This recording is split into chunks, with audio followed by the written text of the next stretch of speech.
Nós fizemos um pequeno resumo do que a Eurásia publica sempre nesse começo de ano, que são os 10 maiores riscos políticos. No caso, os 10 maiores riscos políticos para o mundo em 2025. Vamos lá, em cima do que o Christopher falou, os principais riscos. Vitória disso que se chama de G0, ou seja, nenhuma potência ao mesmo tempo disposta e capaz de manter a ordem internacional. Além do DON, ou seja, erosão dos controles independentes do executivo americano, isso que o Christopher se referia à força do presidente Trump agora assumindo. Colapso na relação EU-China, deterioração na relação entre os países, é o quarto grande risco.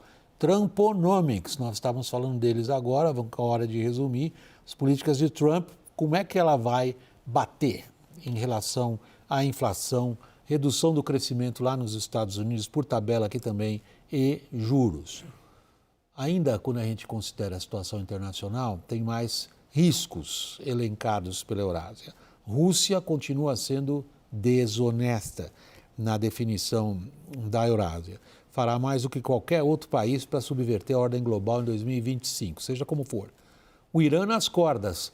Aí é uma previsão bastante fascinante, que o Irã estaria vivendo agora o momento 1989 deles. 1989 é quando há o colapso da ordem comunista no leste da Europa. Haveria uma expectativa de um colapso da teocracia iraniana com enormes consequências por Oriente Médio inteiro, sobretudo diante do fato de que a situação do Irã nunca foi tão frágil nas últimas décadas como é hoje. E aí uma expressão em inglês, beggar thy word. EU, Estados Unidos e China exportarão disrupções para o mundo e inteligência artificial ilimitada. Capacidades e riscos da inteligência artificial crescendo sem controle e o que se chama espaços sem governo. Esse aprofundamento de uma ordem internacional na qual ninguém, na verdade, manda, ou sequer um grupo de países é capaz de mandar, deixará muitos locais, sobretudo na África, pouco governados. O Sudão, por exemplo, é uma guerra brutal, totalmente esquecida. E as relações dos Estados Unidos com seus dois principais vizinhos, México e o Canadá, como já foi abordado. Lorival, você gosta da ideia do G0? Bom, a gente considera que na política e também nas relações internacionais não existe espaço vazio, né? Os espaços não ficam vazios. Eu acho que a China vai ocupar esses espaços, esses vazios deixados pelo Donald Trump. Se a visão dele é uma visão apenas comercial, a China consegue navegar com essa questão, já até fez isso no primeiro mandato dele, fizeram lá um acordo de 200 bilhões de dólares de importações ao longo de 2 anos e tal, e pronto, as relações só ficaram ruins porque o Trump resolveu responsabilizar a China pela pandemia, né, e usá-la como um bode expiatório ali.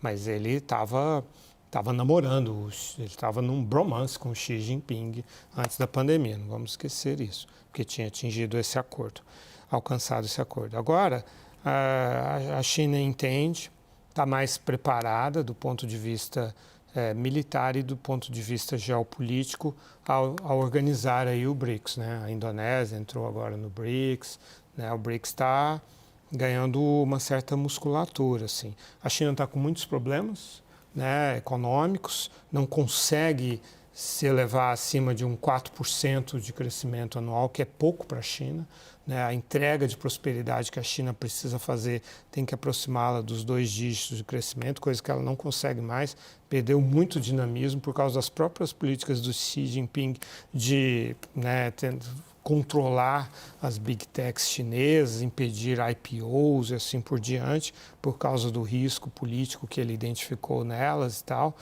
Então, eu sei que a China está com muitos problemas e isso só torna a China mais perigosa ainda. Se internamente o Xi Jinping é colocado numa situação de uma certa, eu não diria de insegurança, mas de não estar conseguindo entregar domesticamente, aí ele brande né, a carta de Taiwan com mais força e com segurança de que que o Donald Trump não sairá em defesa de Taiwan. Sem falar da aliança China-Rússia, né, e das consequências disso para a Europa e também a Coreia do Norte, enfim, Japão, Coreia do Sul, Austrália, Nova Zelândia, Filipinas, Canadá e Europa precisam se unir mais, se articular mais, sabendo que talvez não possam contar com os Estados Unidos. Daniel, o Brasil preside o BRICS esse ano, né? Teremos a reunião provavelmente agora esse ano, né? Você me corrige. A cúpula dos BRICS está prevista para julho. Julho no Rio de Janeiro. Isso.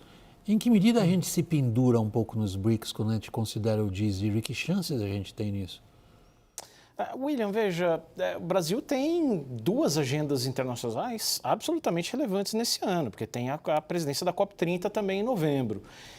E essas duas oportunidades ali, como foi o G20 no ano passado, que acabou sendo mais um ativo do que um passivo, gerou mais projeção do Brasil do que qualquer desvantagem, do que qualquer custo, nesse ano pinta-se um cenário diferente, porque a COP30 vai ser uma COP30 sem relevância por parte do governo americano, né? Ainda que o Trump não consiga sair completamente do Acordo de Paris antes do prazo de um ano, pelas suas próprias cláusulas, certamente não haverá uma presença significativa dos Estados Unidos na COP30. Nos BRICS também, os BRICS têm sido dominados ali muito mais pela vontade chinesa, em alguma medida vontade russa, do que por qualquer perspectiva dos demais países, Brasil, Índia, África do Sul, de tentar imprimir uma agenda. A oportunidade do Brasil pode estar em equilibrar um pouquinho mais essa relação, assim como pode ser um meio ali de se dialogar minimamente com a Venezuela, porque qual vai ser a relação de Trump com a Venezuela, por exemplo? Nós vamos partir para um confronto mais pesado, ameaças de invasão, ou vamos partir para um mal-estar ali, mas em que prevalece o interesse das petroleiras americanas? Daniel, esse ponto é importante na nossa política doméstica, inclusive. O que é que o governo brasileiro espera nesse sentido? Então, William, é interessante porque o Trump ele impacta muito na política interna brasileira, muito mais do que a gente imagina. Eu vou chegar na Venezuela, mas antes disso no bolsonarismo, né? Os filhos do Bolsonaro, o filho Eduardo estava lá, inclusive, na casa do Trump, é muito próximo. Os bolsonaristas têm uma esperança, vamos dizer, uma expectativa de que o Trump vocalize o que eles consideram ditadura do judiciário, ditadura do Supremo, abusos e irregularidades nos processos do 8 de janeiro e por aí vai. Eles esperam realmente isso. Então tem um impacto em termos de política local. Em termos de política regional, você veja que o Edmundo Gonzalez, que é o presidente eleito, né, de oposição, que não assumiu o cargo, derrotou o Maduro, ignorou o Brasil na vinda aqui. Isso foi sentido, sim, pelo Itamaraty, embora eles não admitam muito, mas isso foi sentido. O sujeito veio aqui, passou e foi direto para a Argentina. Né? Por quê? Porque o Trump, nessa percepção do Itamaraty, ele está montando um eixo de América Latina de aliados à direita. Que aí você coloca o Paraguai, você coloca Equador, né? Peru e Argentina, claro. A Argentina é o país do Trump aqui na América do Sul. E assim será nos próximos anos, a não ser que, claro, a oposição vença e tire o PT do poder em 2026. No que se refere à Venezuela, também é surpreendente, porque quando a gente conversa com os diplomatas brasileiros, todos estão esperando o Trump. Assim, o que vai acontecer na Venezuela? Vamos ver o que o Trump vai fazer. Então, dependendo do estímulo, né, para onde vai, pode não acontecer nada também, o Trump pode não fazer nada, eles acham que quem vai resolver a situação já não é mais o Brasil, tampouco a Argentina. Quem tem potencial para resolver a situação da Venezuela, segundo Itamaraty, é o próprio Donald Trump. Então ele tem um impacto de diversas maneiras aqui, tanto na política doméstica, política eleitoral, quanto na relação do Brasil com seus vizinhos. Posso aproveitar o Graham, que ele é justamente diretor para as Américas da Eurásia. Se a gente considera a escalação do time de política externa do Trump até agora conhecido, o que se espera, particularmente em relação à Venezuela, Christopher? Uma postura muito dura com relação à Venezuela. Se você pega o Marco Rubio, né, do secretário do Departamento de Estado americano da política externa, você pega os assessores, né, que também devem, pelo menos, ter influência e ascendência no governo Trump, eles vão endurecer o regime de sanções contra o país. Eu acho que em termos de que a gente houve um certo relaxamento do governo Biden, porque no governo Biden houve um diagnóstico de que o grande desafio era conter a onda imigratória de imigrantes saindo da Venezuela, entrando pelos Estados Unidos através do México. Então, havia uma necessidade de você permitir relaxamento de algumas sanções, permitir operações de licenças de petróleo no país, de poder tradear os títulos do governo no mercado secundário.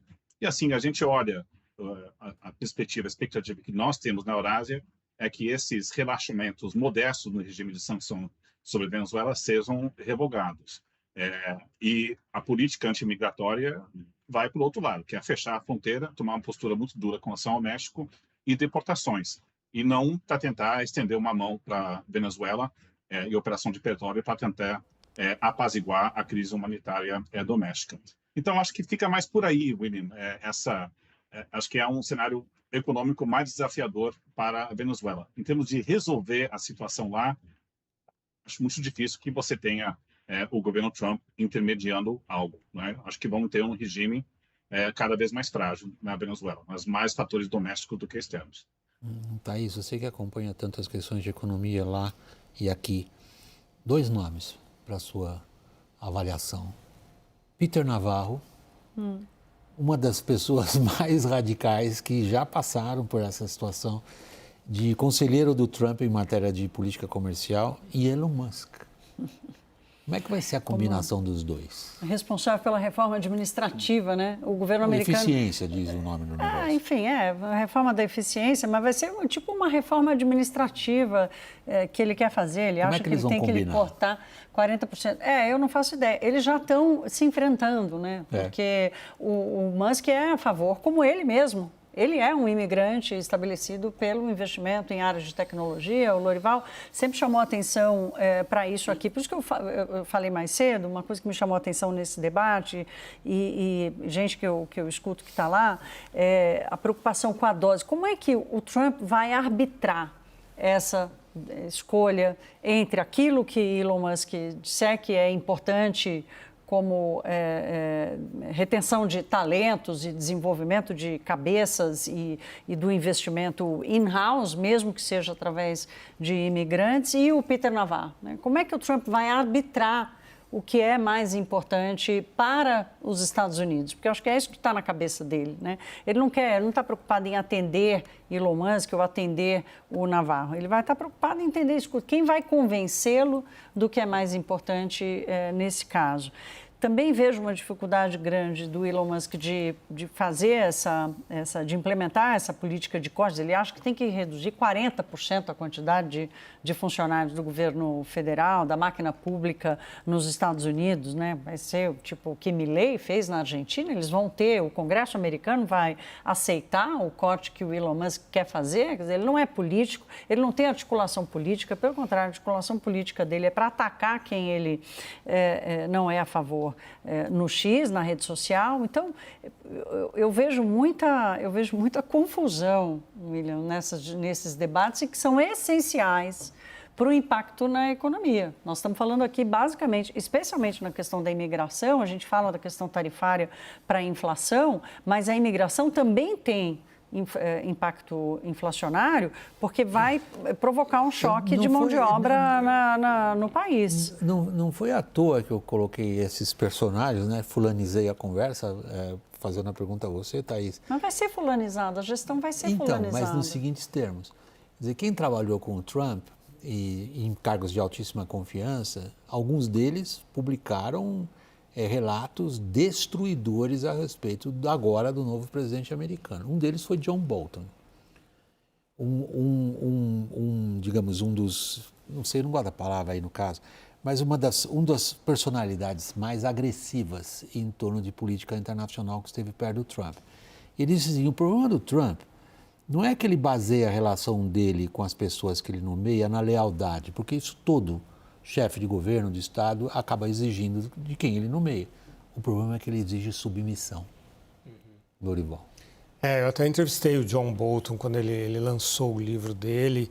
fazendo essas críticas muito duras e contando, por exemplo, a forma como o Trump lidou com Xi Jinping, né? Falando, olha, se você não fizer esse acordo comigo, os democratas vão ganhar a eleição e os democratas são muito piores para a China do que eu e tal. Coisas bastante constrangedoras para o Trump, né? Mas tudo gira em torno desse total descolamento do Trump em relação às tradições do Partido Republicano, né? Assim, o que a gente conhece como Partido Republicano, de defesa do establishment, de honrar os compromissos dos Estados Unidos com seus aliados e assim por diante. Tudo isso ficou totalmente abandonado, né, com o Donald Trump, e vai ser assim novamente. Então isso traz um elemento de personalismo, de caos, de imprevisibilidade, de falta de coerência, né, que realmente vai perturbar muito as relações internacionais. Que pena, a gente tem que parar a conversa, quem está em grade de televisão. Christopher, eu estou acabando o programa, é rápido? Bem rápido? É só para dizer que, em termos de conflito geopolítico, existe uma ressalva. Achamos que a guerra na Ucrânia deve ter uma pausa e a guerra no Oriente Médio também. É interessante que o Trump muito provavelmente vai poder cantar de galo nessas duas crises, a despeito de tudo que a gente discutiu aqui. Só para ficar de olho que não é só notícia ruim em 2025.